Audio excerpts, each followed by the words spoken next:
Why did the Democrats lose last week? I think there are a number of reasons, but there was a pivotal moment in the campaign, and that was on The View, when the vice president was asked, what would you have done different in the last 4 years than President Biden did? Now, we were in a country that 65% thought had gone off on the wrong track. And that's the money question. And she said, I can't think of anything. And, of course, the Trump people had it up as an ad 6 hours later. And when you're in a country that wants something different, you got to give them something different. And we had a whole bevy of candidates that were very articulate, very able to distill and put a message out, but we were never allowed to choose that. And we were just where we were. And that was not a good answer. And people will come back and say, well, she did a lot of things right. Yeah, if you do 49 things right, but you do the big thing wrong, it haunts you in politics. It's a business where some things stick harder than other things. Yeah. Well, and that's a point that's very much a right now point, James. What you said about Biden, those numbers, her being partly arguing for change, but being tied to Biden. There's the larger thing that happens, as you know, after every election, which is everybody says the party should do what they were saying anyway.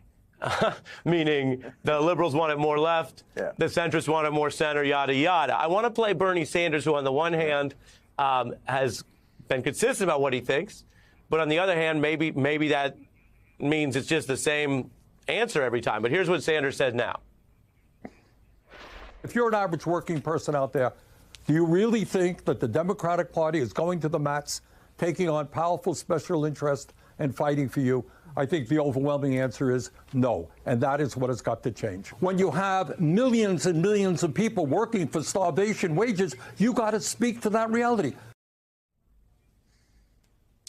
Was that the problem? It wasn't done enough, and you are, James, if nothing else. I never like to talk about, and if I didn't know you better, I wouldn't talk about what could go on your tombstone, hopefully many decades from now. But it might be it's the economy stupid, among other things. So you, as Mr. It's the economy stupid, was this an economy election? And if so, is Sanders right that on populist, working class, kitchen table issues, the Dems didn't do enough? Well, what he is not right about, the Democrats have done a number of things for working people. I mean, Obamacare expanded health care for 23 million more people than had it before. A lot of things in President Biden's Build Back Better program created millions of jobs for working people. But I think Senator Sanders has some of a point here, and that is there were things we could have run on harder that have effect. The minimum wage.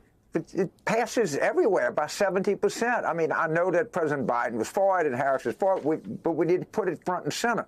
What about taxing the incomes over $400,000 and taking that money and put it in a first-time home buyer's mortgage relief fund? I mean, there were things that Senator Sanders would favor that we could have put more front and center. Now, there are a lot of things that are just popular that Democrats are for, and they're popular with every kind of Democrat in the country. They also happen to be popular with independents and even some Republicans. And we should run on a popular thing. A popular thing was not continuing the Biden administration. That was clearly not what people wanted. I think he's a great guy, but people didn't want more of that, and that's what we gave him. I mean, yeah, I'm letting that sink in. You know, it's funny. I'm just going to talk to you really directly. It's like the biggest thing ever happened. You got rid of a sitting incumbent president after he'd won the primary. This never happened before.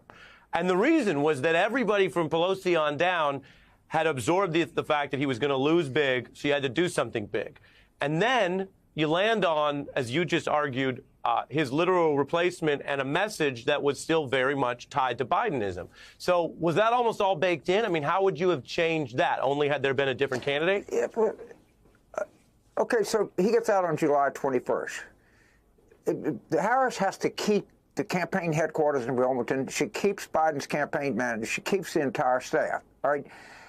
That's a hard thing to do because they're not going to. Jen Dillon, no matter, Mally Dillon's not going to attack Biden. Biden is. I wouldn't no more now would attack Clinton. But each thing is different, and we didn't have a choice. So, like I said, we didn't get to kick the tires. We didn't get to look under the hood. We didn't get to, look at the trim. We were just given the keys at full sticker price, and honestly, we had no choice. But by July 21st, we probably didn't have much of a choice. And Ari, the thing that I will believe to pass my dying day is this: the talent level in the Democratic Party is utterly breathtaking. I would have given anything if we could have gotten 5 or 6 of these people out on the track, let them run around, let people look at them, and just see, because when they look at us, they think we're an urban old party that's attached to some exotic positions, which is not the case of many Democrats out there in the country that are very skilled and would have made a great primary and a lot of fun, and I think would have done the party brand a lot of good. So let me put it like this. Where does that responsibility lie on the timing and how late Biden got out? Because if you're going to get out, get out earlier. Does that lie with, well, let me ask the question, James. Does that lie with the brain trust around him or with Joe Biden himself? With the President Biden himself. Presidents are responsible for everything. They're not. They have aides, they have people, they have friends, they have everything else. But if he would have gotten out in the fall of last year, we'd have had 8 people running for president of every kind of thing you could imagine all over the country. And I mean some really skilled people. But when you wait till the end, ultimately he's in charge. I don't blame the staff. I don't blame anybody else. He's the one that made the decision to stay. He stayed in over 3 weeks after the debate. I mean, even if he would have gotten out the day after the debate, we might have been able to organize some town halls and get this talent out there. That's what kills me. Is I know how good some of these people are, and they're sitting there playing They got 350 hitters all over AAA ball. Well, they're not any good unless you bring them up.